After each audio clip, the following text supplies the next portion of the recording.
Ben Elif bambaştıracağım. Vay yak. Bence kırmaca kadar. Şılakma, Şılakma, kaçlar. Ben şılakma, Dop tiketli mi? Bu tipatına. Ben bir dop lazım dop tikettim. Lazım olsun gitmedim işte. Kaç yarışa. Olması neydi? Kaç yarışa bilmem. Benim burasının kilodan kömür kimsem uçuran dedi. Ha. Kamera kan kesin var. Nasıl yaptı da koç koptu ki? Köylükler kında var şundan masası. Kömür kim işlerini bıraktım. Nasıl işimi değilse.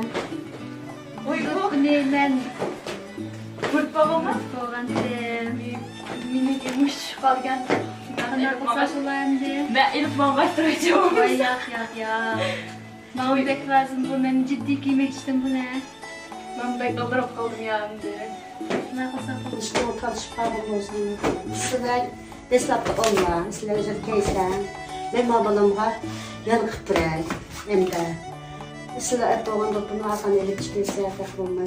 Son avartılan Alar olmayı. Neydi ben saklap körüp biteriyem üst üzerinden körüş ne olsa giyin işte asraf giymemesi var. Ma işte Allah'ın da lezzet keysen. İşte de hemen Valla bu da. bırakı yakıp bırak. Bulur. Hem de bir şeyden tutar, bir şeyden keymeylemezsin kaybeder. Doğru.